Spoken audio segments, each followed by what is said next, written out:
am relaxed. Finally got all my camera set up. Had to find a place where I could plug in my phone. So I'm in a hotel room with the baby. We're at the FedEx house. All is well. Had to get him to sleep. He's been eating ice cream all day. I have no remorse. I'm normally a very healthy mama and do not feed my children a lot of sugar, but his little tongue is sore. He had tubes put in his ears, and he just, I wasn't gonna even try with anything else, and he's doing good. And I'm gonna give everybody a few minutes to get in here, and then we're gonna talk about Gabby Petito. We're gonna talk about little bin surgery, and I gotta get a drink of water. Hold on.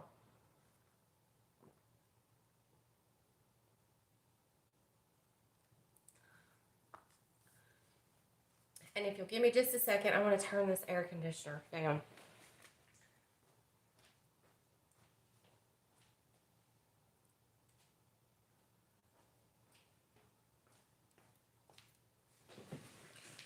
Okay. I tried to do this over there at that desk. It did not work. So I'm all comfy. I'm on the bed taking my shoes off. And we are going to get real tonight. All right. Little Ben had his surgery. It went very well. As y'all come in here, hit the thumbs up button. I saw a bunch of people waiting on the other live stream, and I bet I deleted that upload or canceled it, but I bet there's people over there. So I'm kind of dragging this out, this start, so that I can go ahead and cover everything with everybody. Hit the thumbs up button. And, all right, let's talk about little Ben surgery, and let's talk about Gabby. And I'm going to have to take my gum out because somebody's going to bitch. I'm sorry. If you come on my channel and I say a cuss word, I'm so sorry. That's me. I'm real. Whew. All right. Let's talk about little Ben's surgery first. Number one, he needed those tubes in his ears worse than he needed his tongue tie clipped. His ear canals were not round. When the doctor got in there, they were little slits. The doctor had to modify some of his instruments in order to even get the tubes in the ears. He had to stretch the ear canal. It's kind of a lot of bleeding, but it should dry, it should stop bleeding. Now that the tubes are in there, they will drain, and everything should run smooth from here on out. It'll keep him from getting strep throat. It'll keep him from getting his ear infections, and it'll just help the whole upper respiratory area now that he's got those tubes. So it was a good thing. Got the tongue tie clip, no problem. We're staying one more night just because of that blood clotting thing. Instead of putting him in the car for a 2-hour drive back home, I'm just going to keep him here tonight.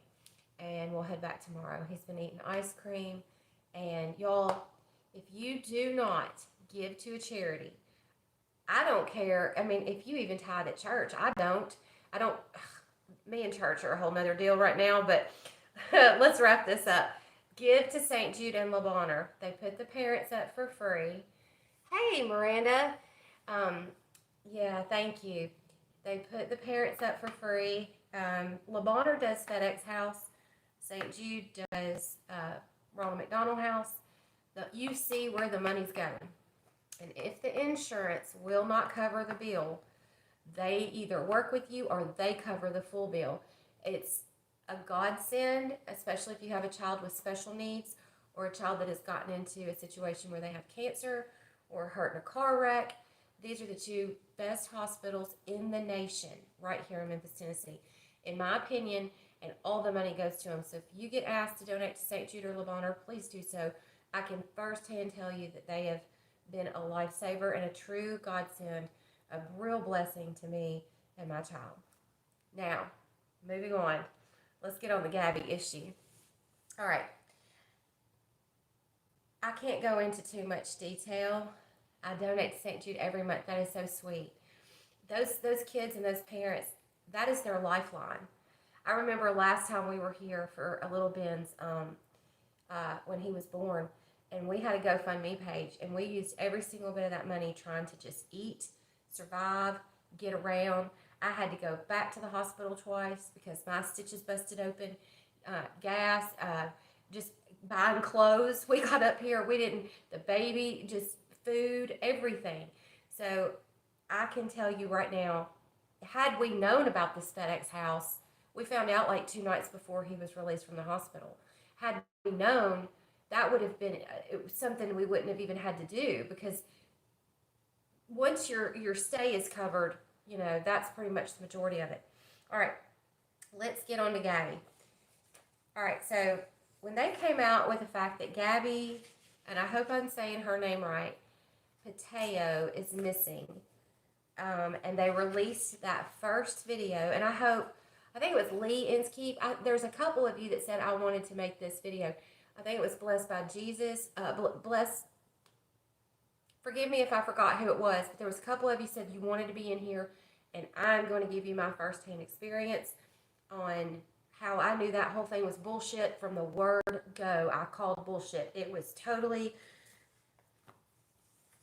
I think everybody knows that your fiance doesn't show up at home and refuse to talk to the police and hire an attorney and leaves his fiance in the woods out in the middle of Wyoming and not be guilty as hell. I mean, you don't even need somebody to read between the lines for that. But I want to give you some firsthand experience due to me being in a situation like that, and how I spotted red flags I don't think normally other people would have spotted. I also want to give some details and some predictions on why that played out the way it did, and how I think it'll end up, how I think it'll go down, what I think transpired while they were out there. And again, this is based on first-hand experience in dealing with somebody like Brian Laundrie. Okay. I've got a list of the red flags that I saw when they released that video that she was missing. Number one, when the police pulled her out of the car, she was hysterical. Most of the time, when you're dealing in an abusive situation, you are hysterical, especially if you are new to the situation. If you're an older abuse survivor, you actually learn to handle it better. But if you're fairly new into it, you are hysterical after you are abused. That's just the normal of it. That was the biggest red flag that I saw. She was uncontrollable, hyperventilating. She was hysterical. Number two, she took the blame. There is not one abuse survivor out there that will not tell you that they did not take the blame at first. It could be the first time. It could be for the first couple of years. You don't know why, but you do. You take the blame. I can remember the first time there was enough blood in our bedroom for the carpet to have to be pulled up, and we had to wash walls, and I took the blame. She took the blame. Red flag number two. Someone else had seen him hit her. She did not call the law. The other third party called the law, yet she still took the blame. That right there was the biggest red flag to me. Someone, a third party, had seen him hitting her, but she took the blame. When you are in a situation with someone who is very diabolical, manipulative, is playing mind games, you will think that in order to make everything smooth out, make everything right, you take the blame. At first, you take the blame. It's sad, but it's the truth. You take the blame for a while. If it becomes... I don't know when the light bulb goes off in your head that it's not cool anymore, but for me it was when the children got involved. Hey, Grace. But you take the blame. So, she was hysterical, uncontrollable, she was hyperventilating. Red flag number one. Number two, she took the blame. Even though someone else had seen him hit her, she took the blame. Again,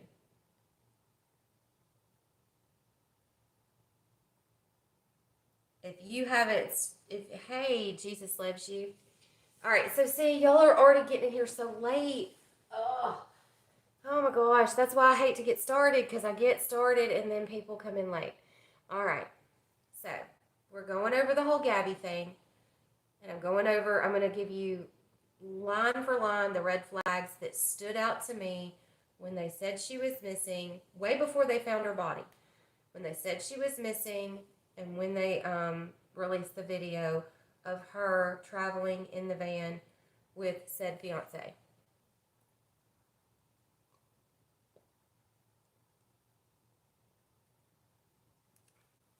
So number one, red flags. I'm going to give you my red flags. I've got like 14 or 15 of them. And how I knew she was dead the moment they released that video. If you've been in an abusive relationship and you've kept your wits about you, you can piece it together like a puzzle. It doesn't, it was just like bam, bam, bam, bam. And I knew she was dead. I knew how she died. I knew right then. I saw that video and I knew how the whole thing had transpired. And number one, she was, because for these new people coming in here, okay, we're 11 minutes into this video. I went over little Ben surgery. If you want to see that, go back and rewatch it. Number one, these are my red flags. She was hysterical, uncontrollable, hyperventilating. If you are in an abusive relationship, especially for the first part of that, you don't even understand why it's happening. You don't understand what you've done to cause it. You don't understand how it got this crazy. You don't understand. You're hysterical. Yes, little Ben's doing good. So number one red flag, hey Kayla, number one red flag to me when they released that video was that she was uncontrollably hysterical. She was probably in her mind thinking, oh my God, how the hell did it get this bad? What the hell's going on? So that was number one red flag. Finally woke. Number two, she took the blame.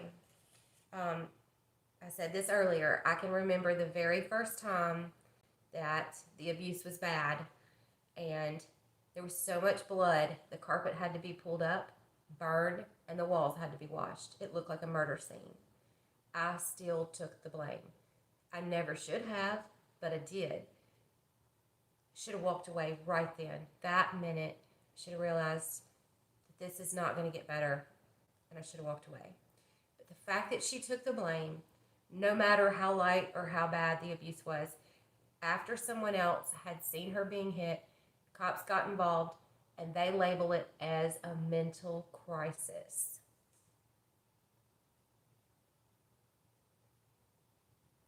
I cannot tell you how many times people get out of abusing their partners by blaming the partner for having a mental crisis.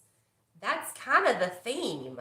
If any of you have ever watched any videos on narcissism or been a part of any domestic violence survivor groups, that is the freaking theme. It's never me. I didn't lose my shit and beat the hell out of you. You're crazy. That's the theme. It ought to be so blatantly obvious by now. In fact, even judges and psychiatrists are catching on to how they play the justice system and how they play the police, and that theme is starting to run thin. Not a lot of people are buying it anymore, but they labeled her as having a mental... Sorry. They labeled her as having a mental crisis. That's another way. That was a red flag. The whole video was nothing but something I was reliving, and the whole thing was just red flag, red flag, red flag, red flag. She's dead, she's dead, she's dead. This is how she died, this is how she died. I already knew it. I knew it in my head. All right. Number three big red flag, or four, however you want to say it. They lived with his family. You can hang it up. She was isolated. She didn't have her friends and family around. The only people surrounding her were his family. If you, the Bates Motel, that's all I know to say. The perfect prison. And for those of y'all who haven't heard, I am writing a book called Enduring the Rain about domestic violence. I am backing it up with a second book called After the Rain, and it's particularly talking about some of this stuff right here. But they lived with his family, and they are who made the monster. So they're never going to turn on him because that might look bad on them. They made the monster. They lived with his family. Red flag number 4. So we've got, she was hysterical. She took the blame. They labeled it as a mental crisis on her part. They lived with his family. Number 5, whenever the situation had played out, it was said that he went back home to his family, to his safety net, to Dr. Frankenstein, the people that created him. He's not going to go to a friend's house, or he's not going to go to the police, which would make sense in any other situation. He's going to go back to the people who have always bailed him out, his family. I could have written this. I could have freaking written this. I could have written the script, add a whole bunch of more crap to it, but I could have written this. He ran back to the enablers who created him and who have always bailed him out of trouble. Red flag number 6 or 5, I don't know. The next one, in the video, he never admits any guilt. None, none, none. He projects, he projects, he projects. When someone is truly guilty and they are a manipulator, a liar, or a narcissist, they always project. They never admit guilt. They will always say, well, she did this, and she did that, or he did this, and he did that. They will not admit any guilt to anything. That was another huge red flag that I saw. And when they talked to her, she admitted to like punching him in the arm or pulling the steering wheel. She admitted what she had done. So you knew instantly, number 1, he was not an honest person. And number 2, she was.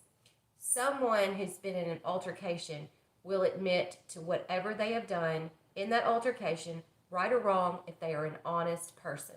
So you knew he was lying right off the get-go. He refused to admit any guilt, and he projected it all onto her. She took blame for whatever he had done plus whatever she had done.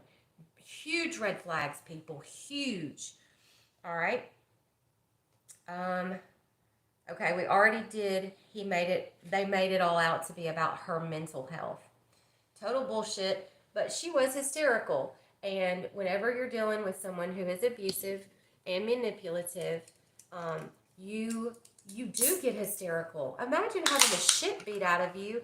You're going to be upset. I mean, that's a normal thing. If you weren't upset, you might be a robot or a Stepford wife or whatever, but you're upset. But then they make it about your mental health. So that card has been played out, though. Police and judges are starting to realize that that is total bullshit. All right.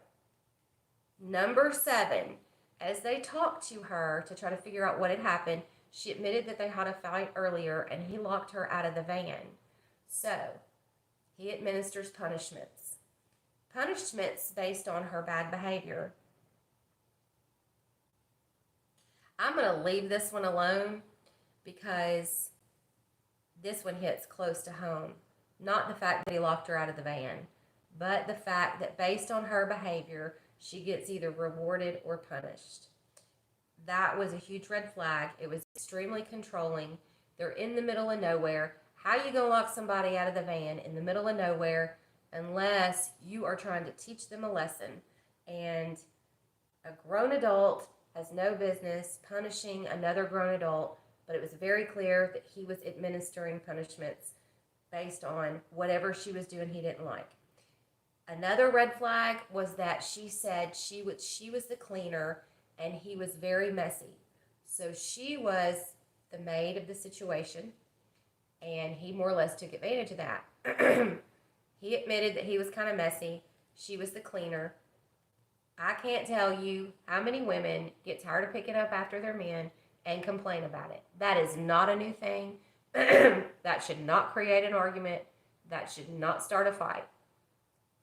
However, she apologized for being anxious and having OCD to the point where if she brought up the fact she was cleaning and he needed to be a little bit neater, that started the fight. So again, it's all her fault. Even though she's the maid, she's doing all the work, he's doing all the mess. I can't tell y'all how many times that it was expected of me to clean up after people and their kids who absolutely refused to pick up a shoe, a sock. And I'm the type of person I've always taught my kids, you leave something out, you pick it up. I'll walk clean by it, and I'll be like, I'm not picking it up. And then I would be accused of not cleaning up, and it was like, no, I'm not cleaning. I'm trying to teach the children to clean up after themselves. So whichever way you look at it, you're at fault. If you clean up and then you complain about it or say, hey, y'all need to be a little bit neater, you're the bad guy because now you have started a fight. You are bitching. But if you walk by it and say, I'm not going to do that, I'm just going to leave it and let the kids clean up after themselves to try to teach them to be better people, now you're not cleaning the house good enough. You're sitting around being lazy. You can't win for losing. So when you're dealing with somebody who's manipulative, you might as well duck and run. That's all I know. Hang on, I got more. All right, so he's been locking her out. He locked her out of the van. Somebody seen him hit her. God, that whole video was covered up with red flags. Man, I sat there watching that video with my mouth open going, y'all know she's dead? Yeah, y'all know she's dead. I didn't want to say that out loud, but I was thinking, I've been there, done that. Every single one of these things on a much grander scale. Y'all, I have kept so much of my personal life off of YouTube. I went for a while putting a lot on YouTube, and then I had to, for legal purposes, but anyway. All right. And what I'm saying is not indicative. Let me give a liability or a legal statement. What I'm saying is not indicative of any person or situation relating to my personal life. I'm just saying this is what I think. How about that? All right. He comes home without her. Okay, he comes home without her and won't speak to the cops. Hello, God. Nobody has to be walked through that. I think that was like the biggest admission of guilt. The next one, his whole family shuts down. Now, it's one thing for this person to get a lawyer, to not speak to the cops, but the fact that the whole family shuts down, well, they don't give a statement for a while. Let's see. Basically, they all gather in together, shut the world out, get a lawyer. That was, to me, that was just total, been there, done that. That was all guilt, guilt, guilt. And the fact that it went on for what? 2 weeks? Now, if my son, my daughter comes home from a trip without their significant other, fiance, husband, spouse, whatever, and just shows up like that's a normal thing and says they're out in the woods in Wyoming or Montana, wherever the hell they were, and she's just not there, the last thing you're going to do is be worried about getting a lawyer. I would be worried about, why did you come home without her? I would be pressing my child, my family member, as to what the hell happened. I'm not going to, the one person that did a positive was the sister. The entire story is a psyop. I don't know. I'm just telling you, red flag, red flag, red flag. All I know is that I knew from the beginning she was dead. And this is how I knew. I don't know. I mean, that's a possibility, but I don't know. All right, next thing. Give me some more information on that. Now you've got me curious. I've got time to kill. Oh, Okay, all right. Okay, so moving on. The fact that even let's see, John Walsh, the guy that had his son killed, I can't remember the show he did. Even he said, the fact that um, the family was just kind of biding him time to get out of the country or leave or whatever. Everybody shut down. Hey, Teresa, you'll have to go back and watch this, but I'm giving my personal opinion on all the red flags I saw off that video and how I knew Gabby was dead. And there was just way too many. I don't believe it was a psyop. I totally don't. I do believe that this young lady went missing and is dead. And the realization, I mean, when you're talking about a psyop, you're talking about they don't get too many of these right. They're not going to get all of this right. There's just no way. Okay. The fact that the cops didn't even question him, just to consider him a person of interest, that's not, there's something wrong there. That was another red flag.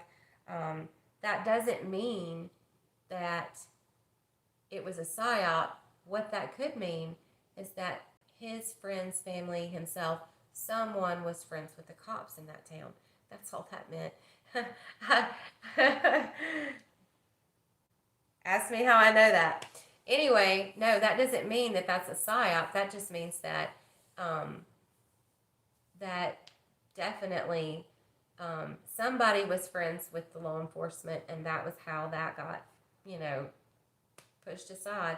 They considered him a person of. They don't want you to think it's safe to go out on your own. Girl, please. No, this is not about going out in safety. This is you're going a whole different direction. This is a domestic violence situation. And I don't know about the CIA, that's the FBI that's involved. And just because the FBI is involved does not mean that it's a psyop. Because believe me, I've been in situations where people very close to me were involved with the FBI. And they were not, no, it wasn't crazy or there was no conspiracy behind it. I know that, okay, I gotta lay off that because I gotta stick to my program. Okay, you're sidetracking me. Stop it. I'm not arguing the validity of this. I'm saying it's a fact, and then I'm going from there. All right, so if you want to know why I'm saying I saw all these red flags, just go back and watch it. So he comes home without her. Duh, that's a given. The cops don't question him. That does not mean it's a psyop. The cops question and do almost what they choose to, especially in a domestic violence situation. Sometimes they don't know who to believe. Oftentimes, in a domestic violence situation, they are told to arrest both parties. You got to give them the benefit of the doubt. Sometimes they don't know who to believe. That's why it's very important. You have to get hospital records, you have to get pictures, you have to get evidence. Because without that, it's just he said, she said. If you have that, then you have proof. Now, in the cops' defense, a lot of states have gone to, you arrest one, you got to arrest both. They don't know what fully happened. But a lot of the times, the family, if the cops aren't moving, unfortunately, a lot of the times the cops are friends of the family, or there's someone in law enforcement from the family. So it's not, or the family may have some kind of pull in the community. Maybe there's a doctor, or maybe they're a lawyer, or they're looked up to. So just because the cops didn't move, that was odd, but it doesn't. I mean, that's almost kind of. I need to stop. All right. The statement that the family did release was a typical narcissistic statement. The statement stated that both families were having difficult times and that they hoped Miss Petito would be reunited to her family. Now, read between the lines. Number one, both families were going through difficult times. Really? Because you have your son back, and he came home and with the vehicle and all is well. This chick doesn't come back. Her family's the only one going through difficult times, but that's typical Remember, whatever, they've always got to play the victim. Always got to play the victim. If they're doing something wrong, you're doing it. If they have been abusive, you're crazy. If they have done something to harm someone or cause problems or lied, you're the one that's done that. It's all projection.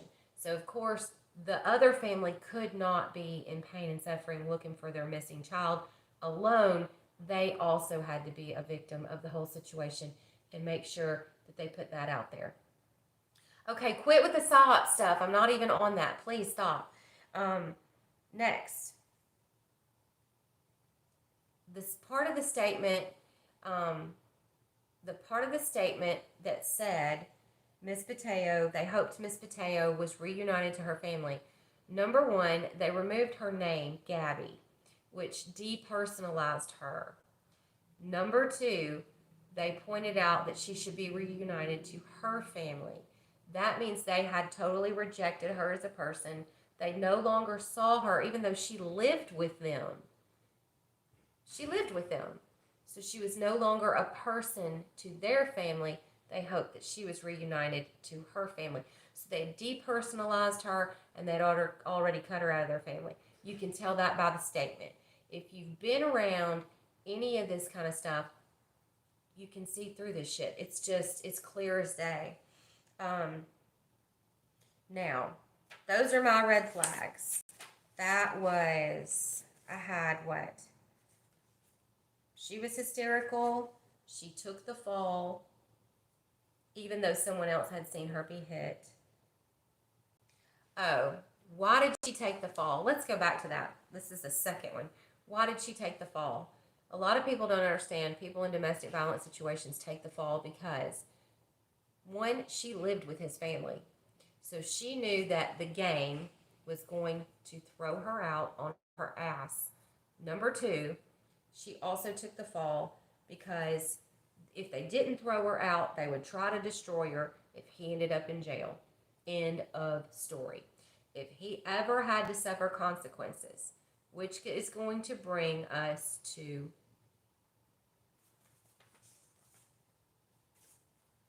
what to look for. What to look for when you're dealing with a domestic violence situation. Number one, the person has never had to face consequences for their actions, ever. Whether it's in past relationships, whether it's in the current relationship, or whether it was as a child. Normally, they'll have some type of crime in their past, such as drugs, such as petty theft, such as abusing animals, such as abuse of another spouse or significant other. But those things will have actually been on their record at one time or another, whether the charges get dropped or not, and they will have never had to suffer consequences for their actions. Somehow or another, through the legal system, through a family member, through the gang, several family members, close friends, a good job, all of that will work in their favor to get them out of trouble.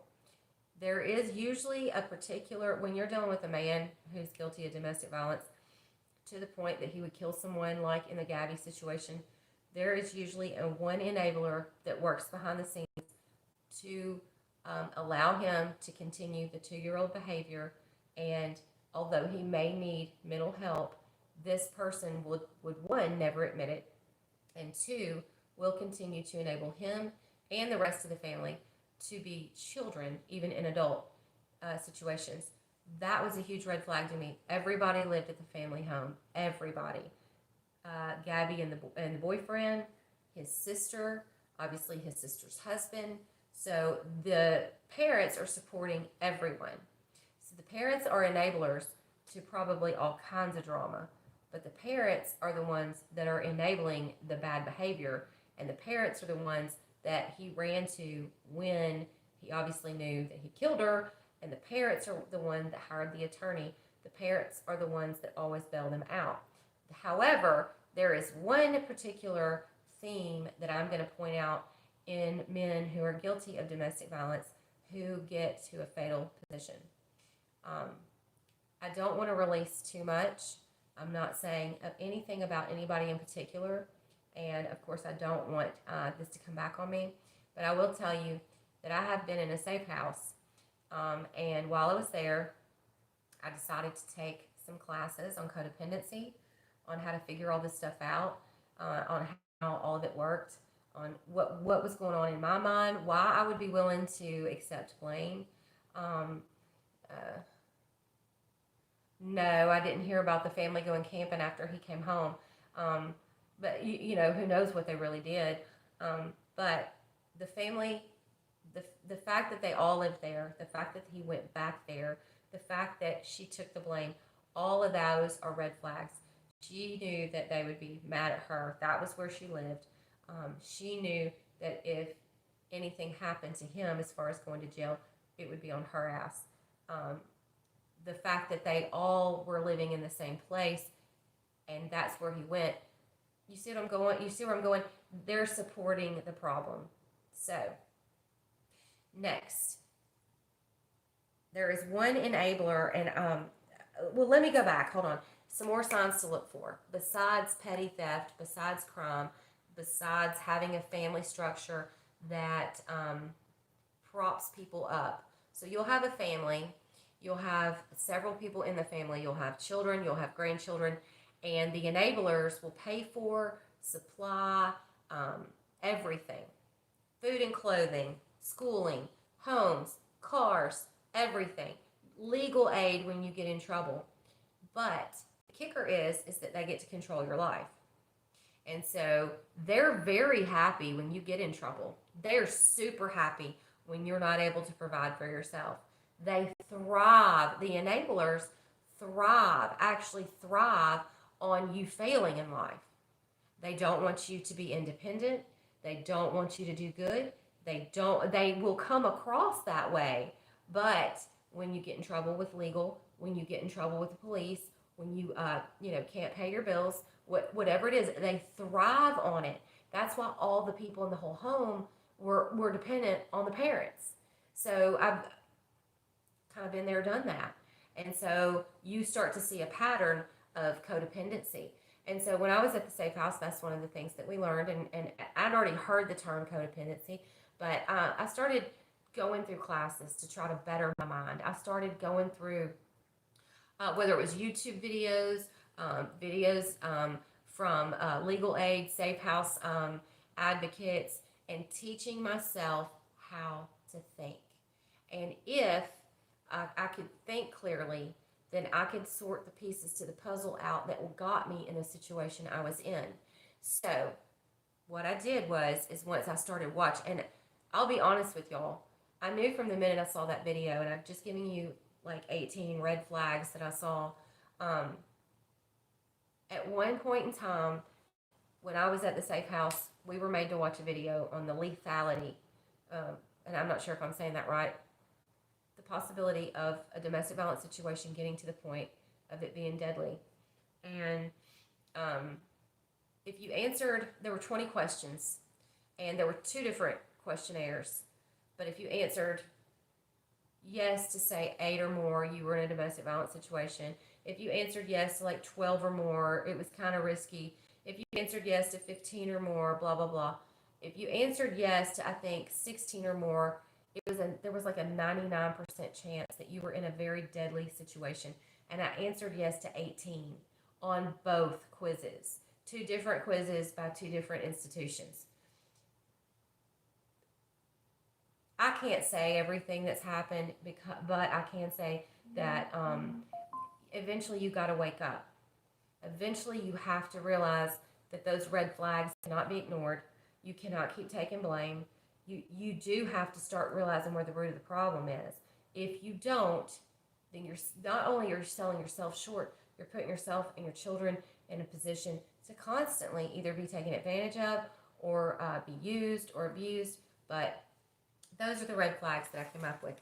Now, next thing, things to look for.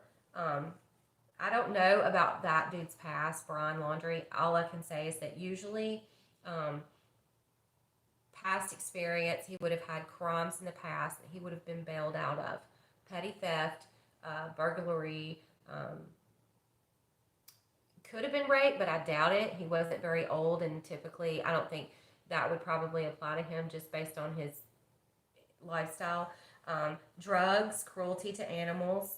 Okay. Another thing that a lot of abusers do is they will hear from God.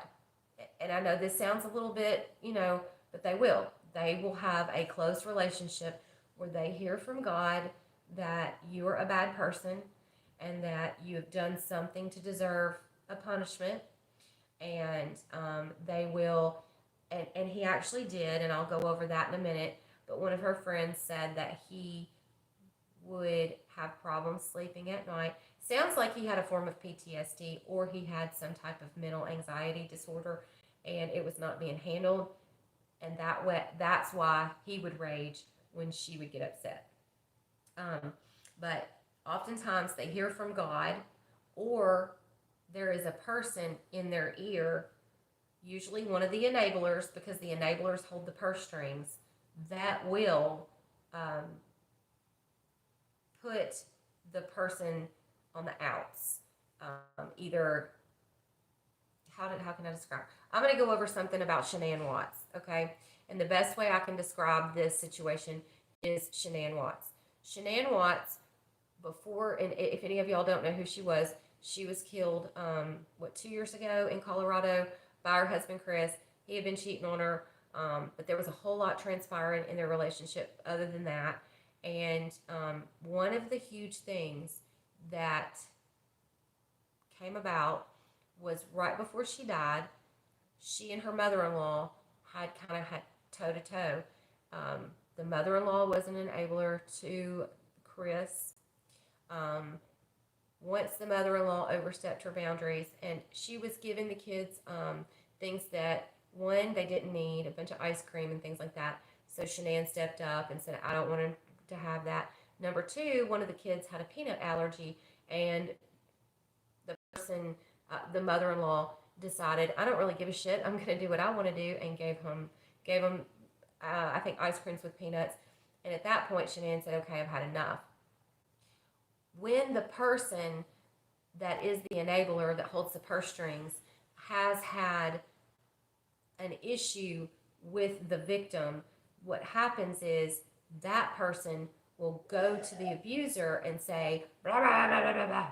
And so whether they're talking to God or they're just talking to their enabler or whatever, all these thoughts of hatred and how bad the victim is a person, whether it's God or, friends or whatever. So it builds up. And someone who already has a mental disorder cannot control their thoughts and think through a filter of whether or not this is true. So whether or not it was a safe thing to give the kid who had a peanut allergy or a healthy thing a whole bunch of sugar and candy and ice cream didn't matter. Chris had already had his issues with his victim anyway, and so by her addressing something with his mother, that just blew things up. So it was a whole issue. Never was it truly Shanann's fault, but in his mind it was. So it didn't really matter. Again, talks with God, talks with your enablers, whatever. But in the abuser's mind, they're already worked up against you because of, whatever. I've heard everything from, oh God, I've heard everything from God. I better keep my mouth shut here. Anyway, okay, moving on.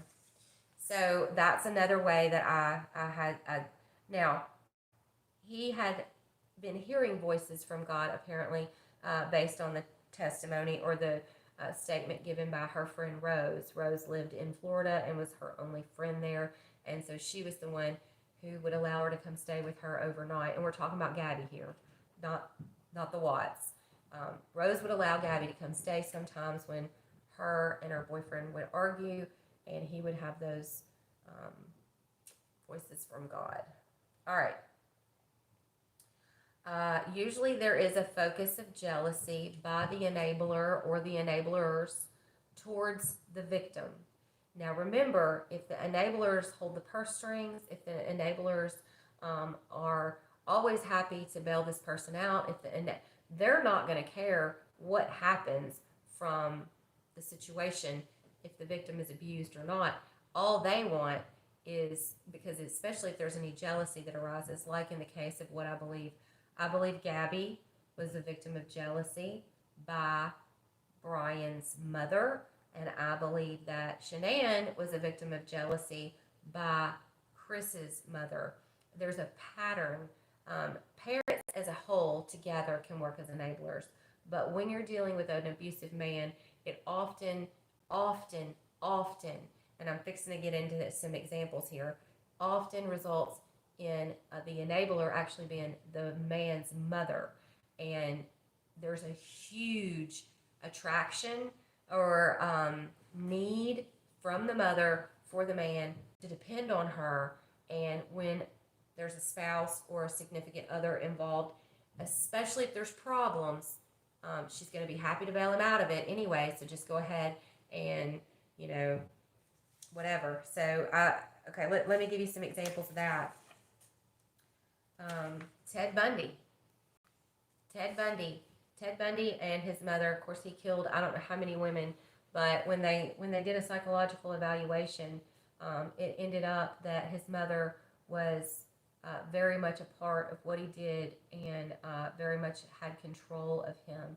And the cycle of abuse from a man towards women that can get out of control usually, well, look at Norman Bates. But anyway, Ted Bundy, Jeffrey Dahmer, and Chris Watts.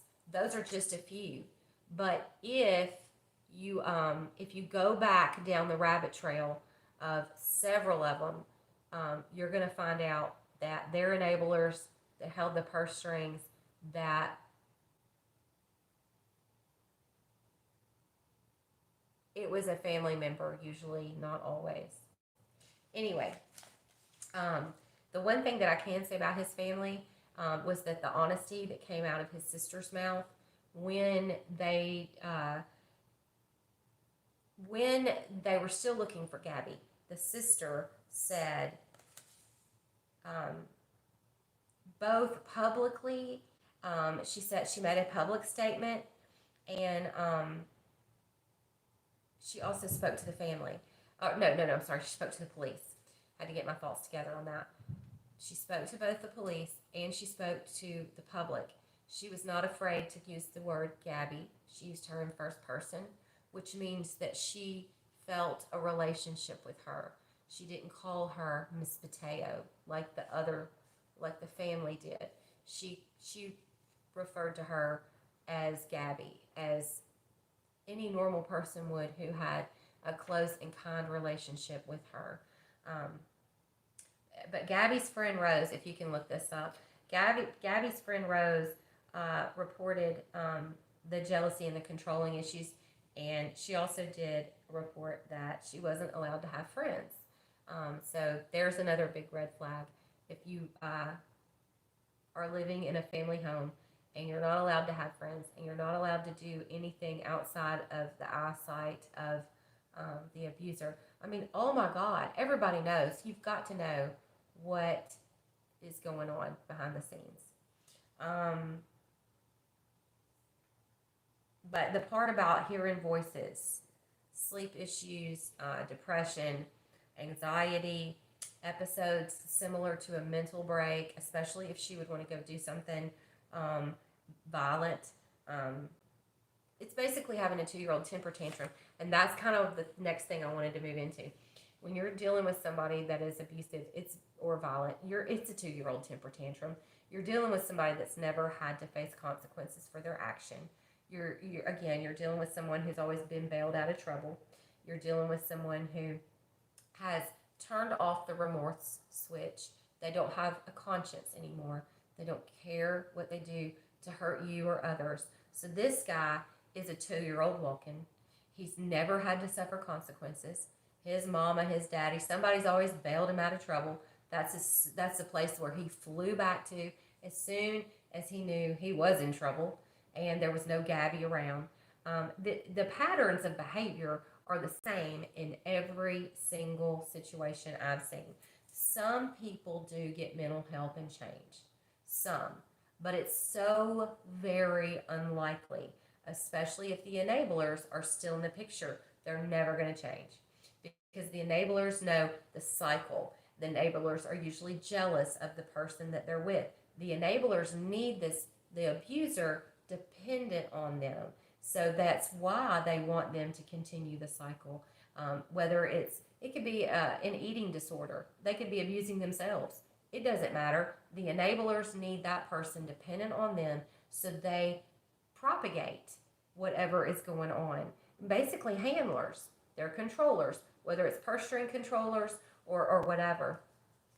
Let's see. I'll lift them up in prayer and ask them to recover from the hurt.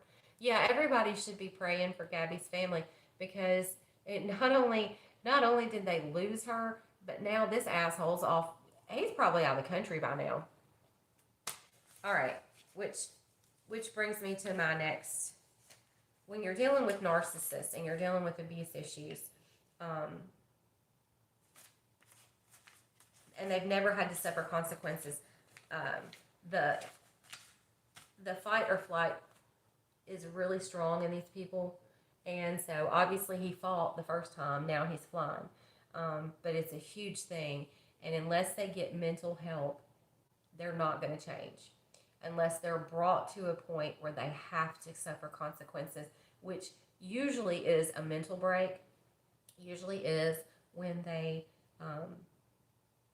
realize that they're caught and they have no other options and they've never had to suffer consequences before, ever in their lives, but they may have to now. Moving on. Okay. My synopsis, my prediction. If they find the guy, I think he's already left the country. His family was way too willing to hide him, not say anything to the authorities. They already hired a lawyer. Even John Walsh, his son was killed, and he recognized the pattern of behavior, and he said they just delayed time to get him, out of the country or on his way. Hold on. Right. So, if I had to make a prediction based on personal experiences and research, I would say that one, she said she was leaving, and he had basically, they had been arguing, he had had enough, he had more or less a psychotic break, and he flipped out on her, took it too far, and beat her, realizing that there was now evidence of the abuse. There was no way to cover it up, and that he would have to answer for it. And then,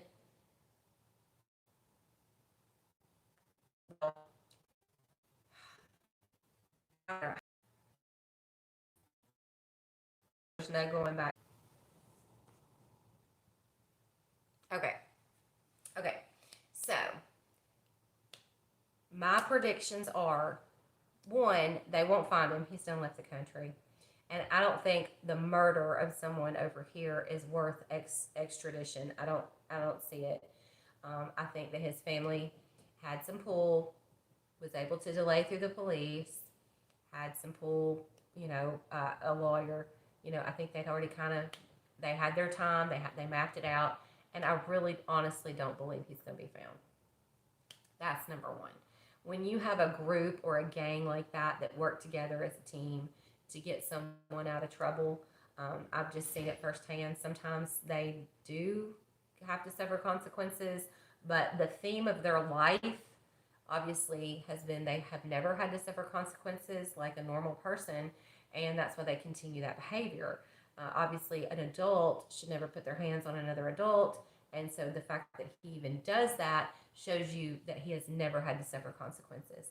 So when you raise your children to know right from wrong, part of it is teaching them consequences. The Bible is very clear about that. Whether you spank them, whether you take something away, whether you send them to the room, whatever. But there are consequences for actions. When you're dealing with someone who has never had to suffer consequences, you're dealing with a narcissist. You're dealing with an abuser, and they don't care. They have learned that they don't have to have a conscience. because they're going to get away with whatever they want to get away with anyway. So I personally believe, and the people that create these people are parents. Hands down, matter of fact, no bullshitting around it. Shitty parents produce shitty kids. So when you baby them to death, when you give them whatever they want, when they aren't disciplined for lying, cheating, stealing, hurting someone else, that's what you end up with as an adult. Now, if you got the money to support all that, good for you. I don't know what all transpired, but I do not feel like he'll be found. I feel like he's probably left the country. If he is found, I can predict this. Now, I just gave you what I think happened when they were together. She said she was leaving, and he flipped out and went too far and either beat her to a pulp and realized there was no going back, or was just so angry he had a psychotic break and did kill her. However you want to look at it. I predict he won't be found, or if he is found, he will use that videotape where she took the guilt and they will pin it on her having some kind of a mental issue and him only reacting in self-defense. That is what he's going to say.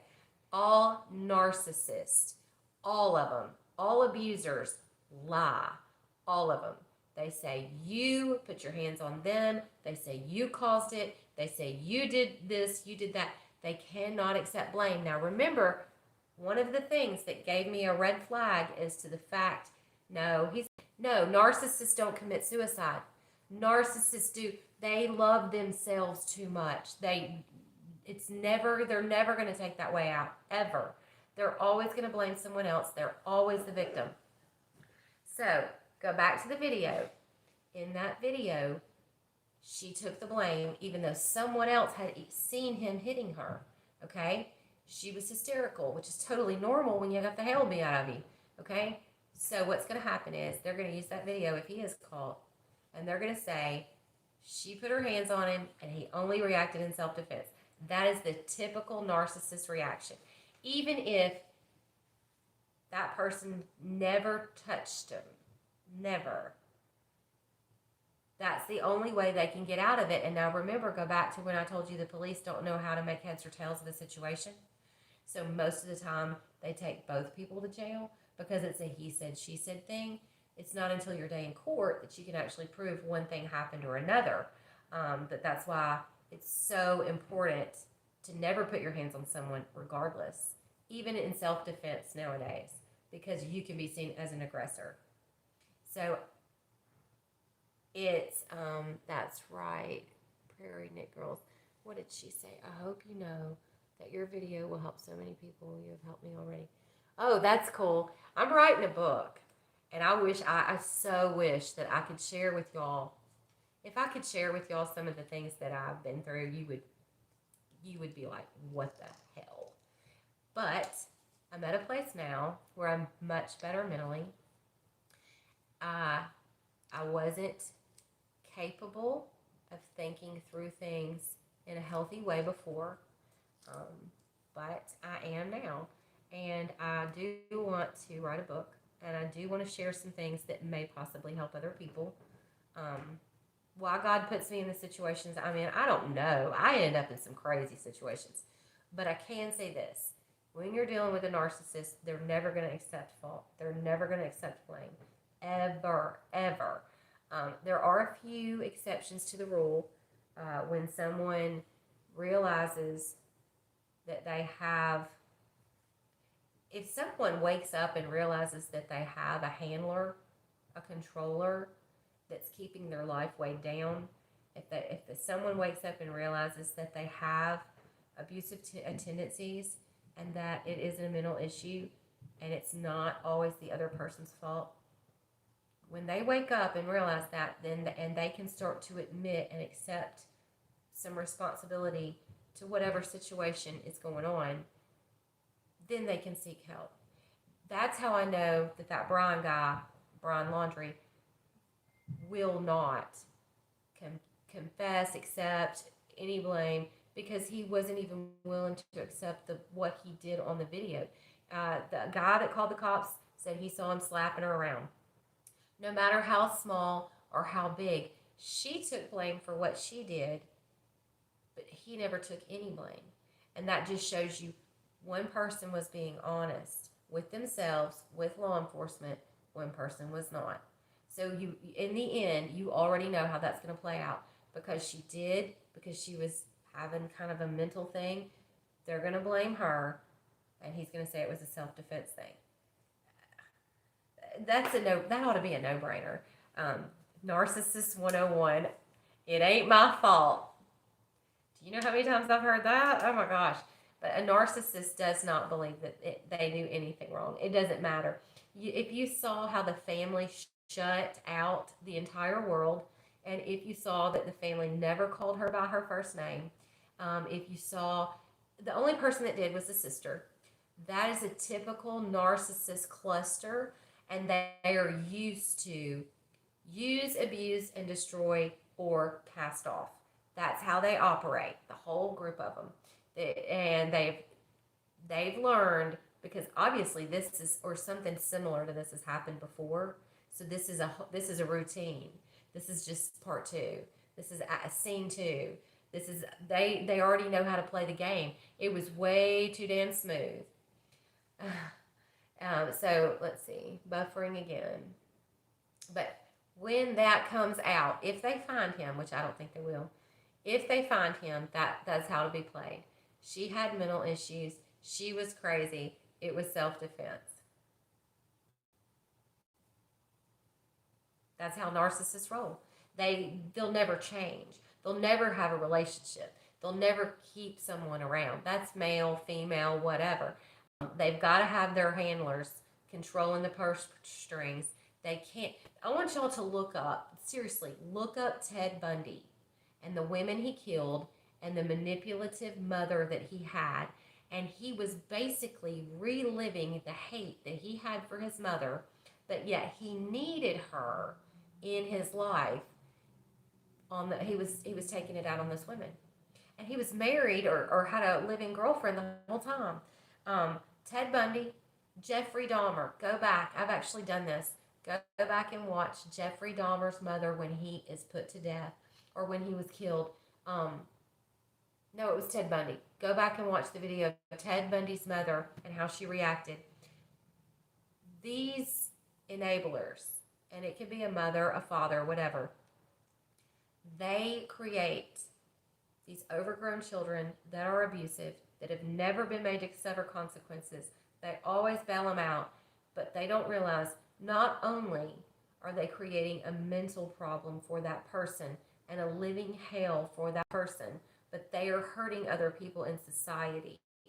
So it's a very big deal how you raise your children. If you're not raising your children according to the Word of God, you are creating a monster, a total monster.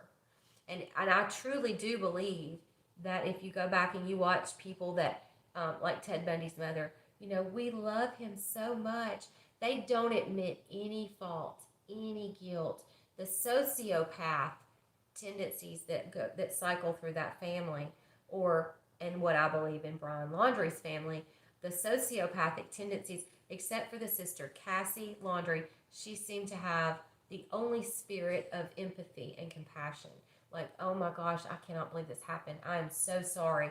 And she's the only one willing to be upfront and honest and say, we hope that Gabby, using, her name in first person, comes home.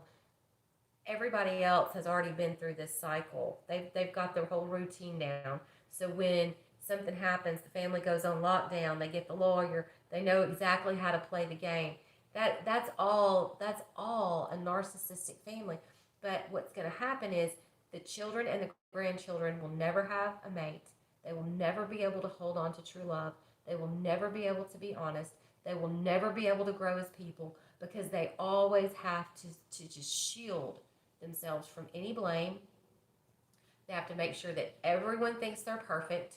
They have to get out there. They have to, befriend people they don't want to befriend. They have to sing in the choir at church. They have to do all this stuff to put on the facade that they're good people. But deep down inside, they have to look at themselves in the mirror and they know that they're not. And they know that they're liars, and they know that they're cheats, and they know that they're abusers. And the gig is up at some point. Even if no one has to go to jail for it, The community finds out. People around the community find out. Another thing is with her living with his family. God, y'all need to watch Invisible Man. If y'all have not watched Invisible Man, then you can't really understand this whole psyche behind a controlling abuser. But with her living with his family, she was totally watched every minute of the day.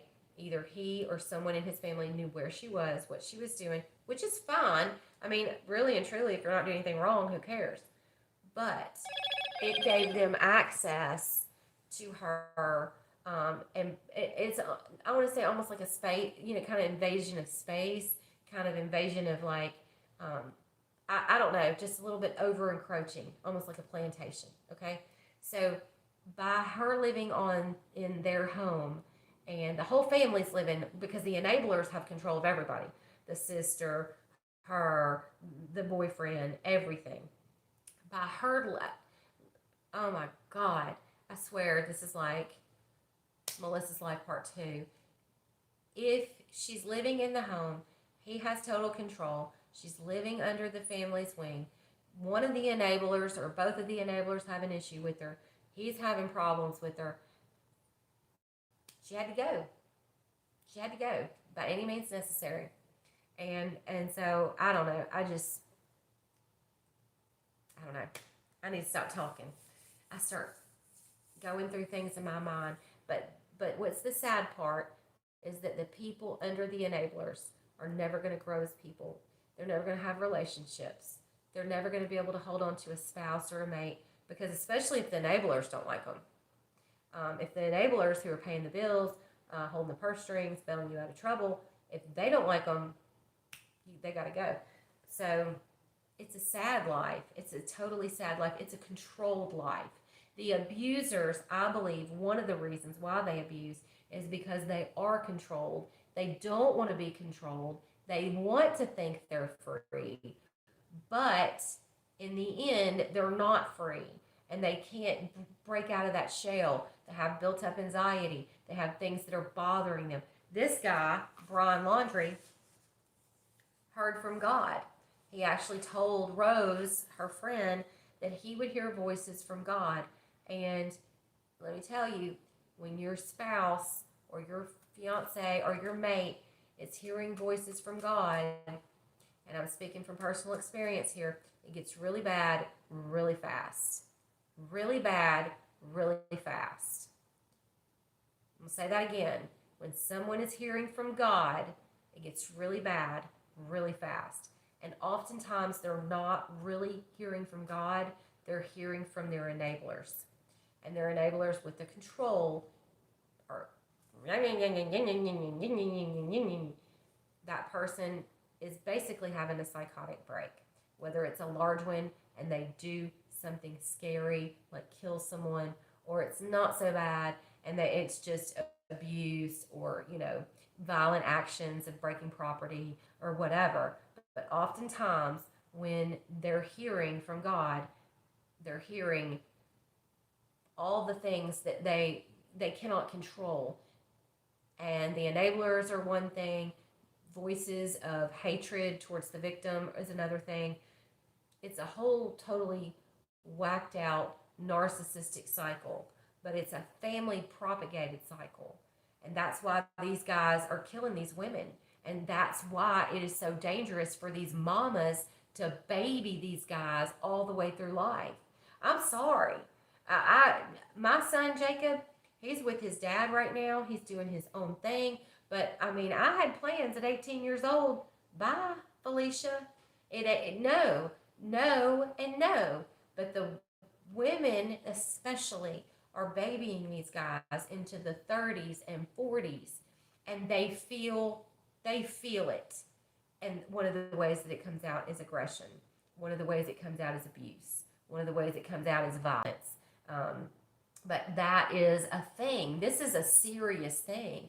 And I believe the Gabby story is just like, people need to wake up right now and realize the children they are creating. the children that they are creating for tomorrow. You don't baby somebody, especially a man, into their 20s and 30s and 40s. You don't do that. And it doesn't matter how much bullshit excuse you have about being concerned for him or his kids or this or that, bailing them out of trouble, paying their bills, all that shit, all of that stuff. Mama, you better boot that boy out at 18, say bye. I love you. It's time for you to go. But that is what is creating, and it's not always the mama. It could be the dad. But these enablers are creating very destructive people. When you don't make children suffer consequences for their actions, then you enable them by paying bills, getting them out of legal trouble. You are creating a monster to society. And that's what I believe Brian Laundrie is a monster to society. He was a 2-year-old in a 25-year-old or however old body. He never had to suffer consequences. He still lived with his mama. So did his girlfriend. So did his sister. So everybody was under her control. Isn't hard to figure out. The whole structure is basically controlled by the parents, and the whole structure is sick. And he knew that once something had happened, he could go back to the people who had always bailed him out. He could go back to the people who would help him get away. And they did. And they did. And they did. So it just tells you, I've just seen the sick, twisted, narcissistic family cycle up close and personal. And I'm telling you, that's what this is. And if he is found, I will be shocked. I will be totally shocked. And no, it's not going to be no suicide. A narcissist does not commit suicide. Narcissists control, narcissists abuse, narcissists use, they damage, they destroy, and then they point the blame to somebody else. So this guy who just killed somebody, obviously, is going to go hide. If he is found, he will never admit what really happened, and he will blame her. That's how this will go down.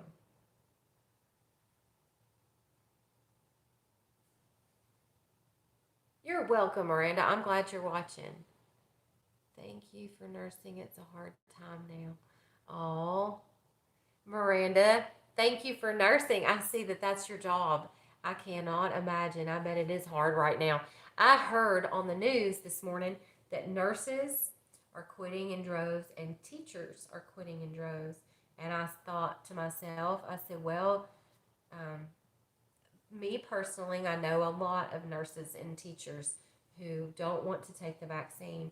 And it's just not even close people, just people in passing. So, and so they're quitting. I cannot imagine. It's probably really hard.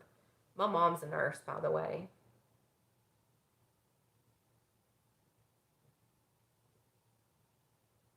Yeah, let's see.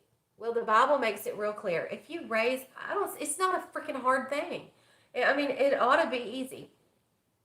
Train your children up in the way that they should go, and when they are old, they will not depart from it. That is a verse from God. God gives us these things as wisdom for a reason. Because when we do not raise our children up, one, they do not represent God in the way that they should. Number two, they become a burden to society. And number three, they can be dangerous, whether it's a criminal or an abuser or a sex trafficker or whatever. So when we neglect to do the things that God said, and that's, you know what, here's what gets me about the narcissist people. Whether it's a narcissist family or whatever, they're always up in church. They're always singing in the choir. They're always the preacher. They've always got the first pew or the middle or whatever. And they're always trying to claim what a Christian they are. Y'all, a Christian is dictated by its fruit. Jesus said, you will know them by their fruit. Well, he also said that good fruit cannot come from a bitter tree, and a bitter tree cannot produce good fruit. So there's no two ways about it. You cannot be not raising your children up according to God's word and produce good fruit. It can't happen. Either you're calling God a liar, or you know better than God, whichever one, but it can't happen. It cannot happen. A good tree produces good fruit, and that's it. And then when you see these children growing up, it I mean, you got to do it God's way, or you can suffer the consequences and let your child be a total pain in the ass to the rest of society, from theft to murder to abuse to narcissism to whatever it is.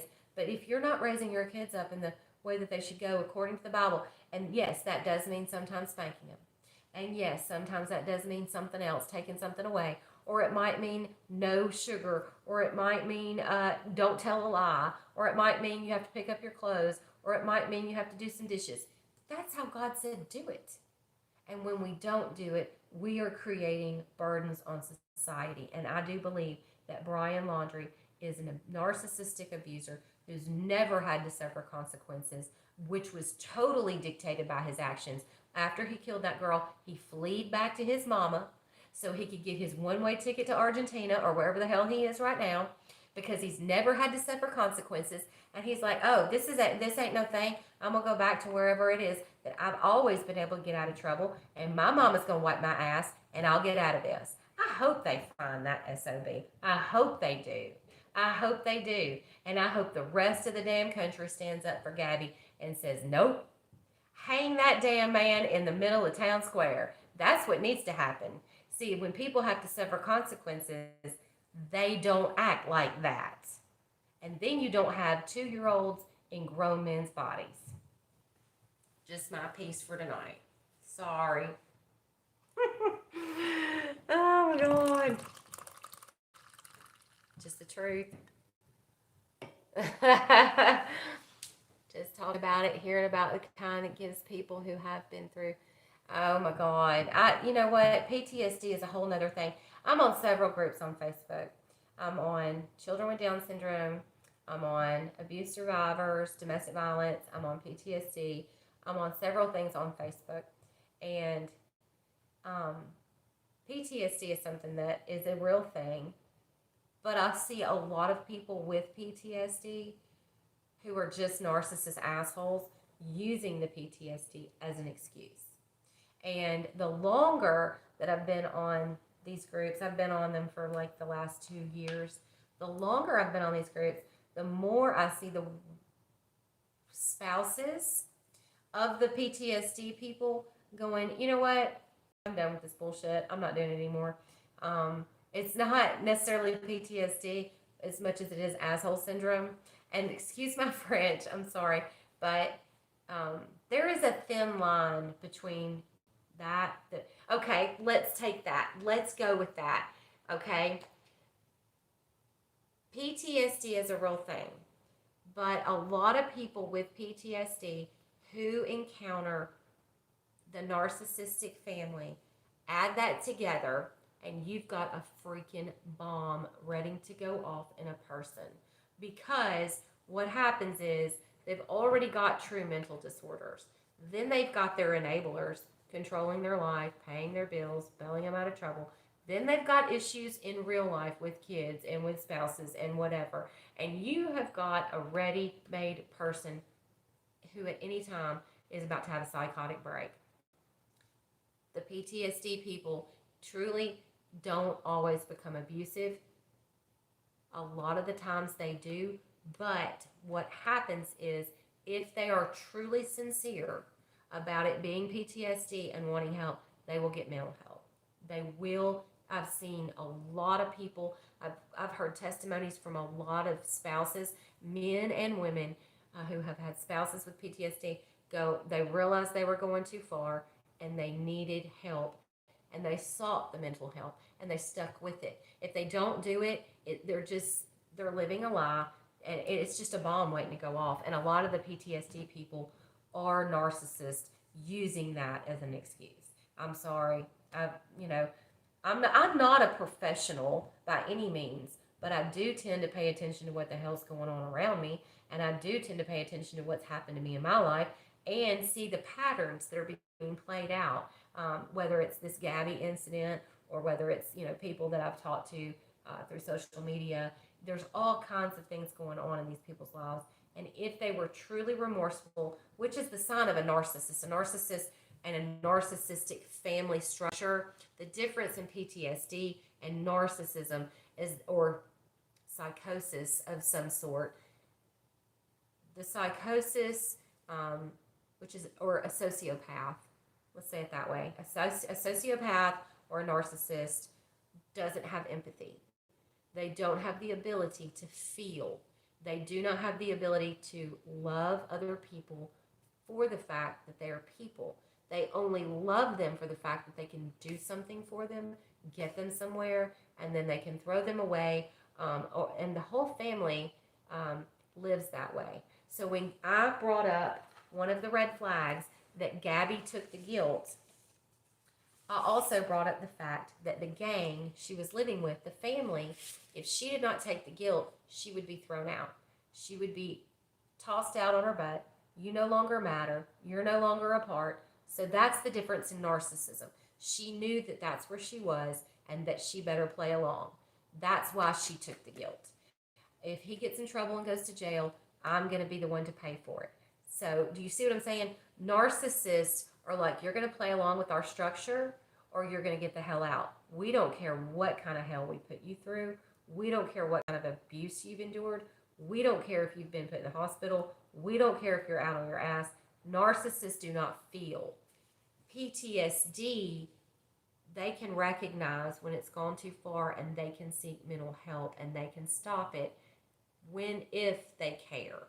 There's a difference. PTSD, people should have empathy. Someone who is a narcissist or a sociopath, they don't feel. They have no empathy whatsoever, which is the compassion, the love. So when I pointed out that Gabby's parents issued a statement referring to her as Miss Petito, that put them in the narcissist group. They automatically had no feelings for her as a person, and they hoped that she was returned to her family.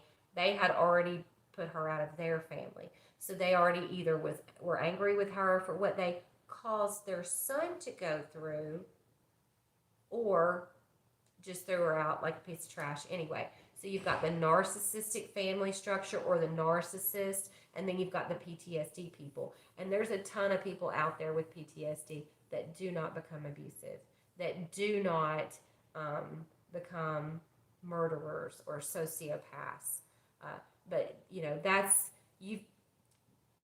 that's the difference. I mean, that's the difference. You've got a narcissistic family structure. You've got handlers. You've got people that are narcissists using PTSD as an excuse. And then you've got, for real, people with PTSD that love and care about their loved ones and realize, ooh, I've gone too far. I'm getting abusive. I've got to go get some help. And so that's the difference. I hope that was a decent explanation. PTSD people will take themselves out too. Yes. I got you, Kayla. Yes, somebody with PTSD is more likely to commit suicide. Somebody who is a narcissist will never commit suicide.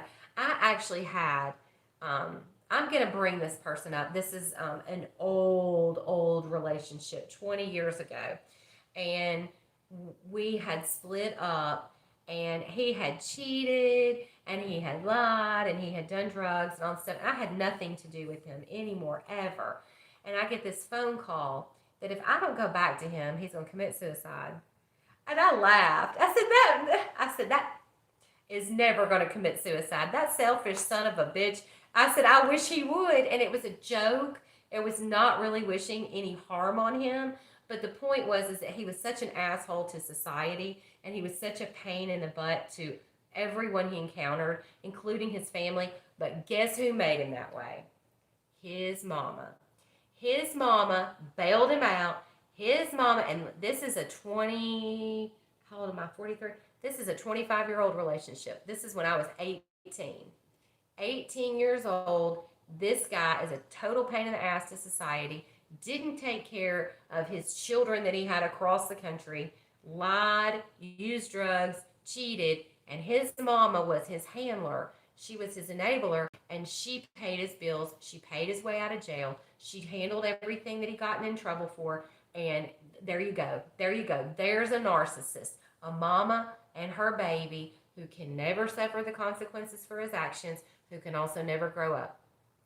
But yeah, he told me that one time. I got a phone call from his cousin. If you don't call him, if you don't get back together with him, and then I get his phone call, please, I'm going to kill myself. Please, please, you are too self absorbed. I heard that shit and laughed. I was like, there's a big, big difference, huge difference in someone that has PTSD and a narcissist. Sometimes they are combined, which is a freaking bomb ready to go off, but a lot of the times narcissists will use PTSD as an excuse when they're really just assholes.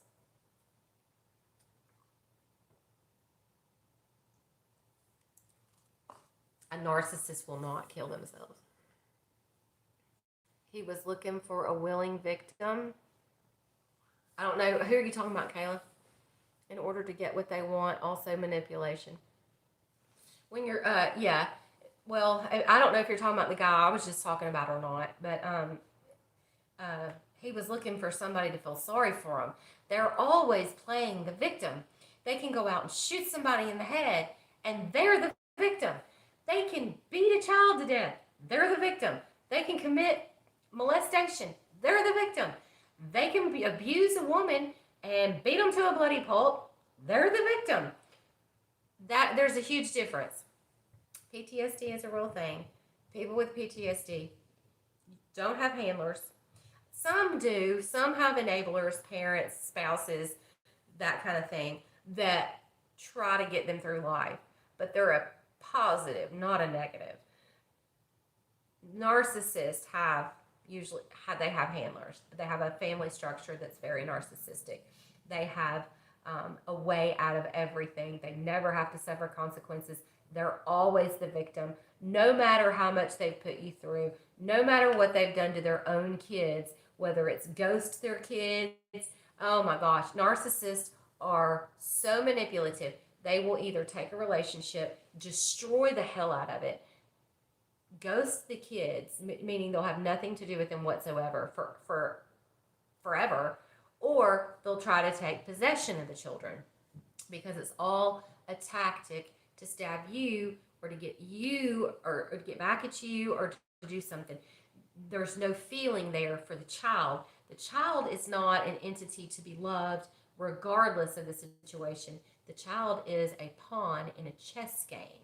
And so a narcissist doesn't see people on a scale of like, I care about them. I want to make sure that they're okay. That's not it. I care about this child because they're a means to an end. I can either use this child for money. I can use this child for some kind of clout in court. I can use this child to have control over you. So a narcissist, totally different than someone with PTSD. Lots of people with PTSD out there do suffer from similar things, but a lot of people with PTSD, like Kayla said, would soon take their own life before they took someone else's, which is the total opposite of a narcissist. Whereas a narcissist is totally self-absorbed. They're never going to do anything to hurt themselves. They're always going to do things that hurt others instead. Hey, y'all, I'm starting to get into the hour and a half here. I used to think a man's relationship with his mother was an indication. No, no, red freaking flag. No, no, no. A man's relationship with his mother. Oh my gosh.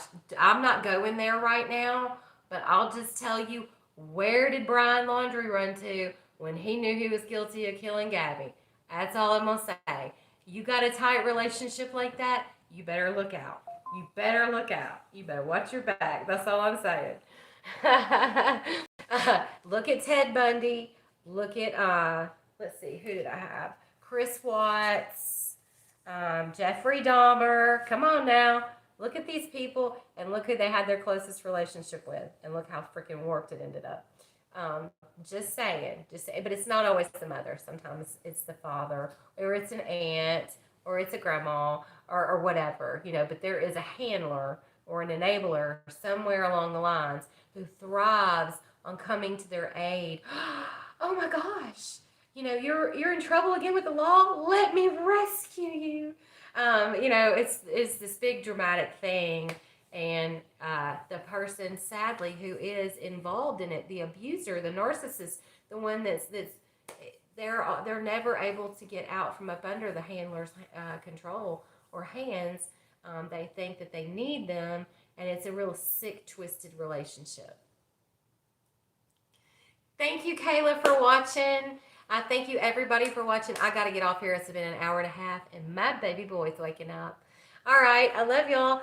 Thank you, everybody, for watching. Y'all have a great evening, and we'll be back on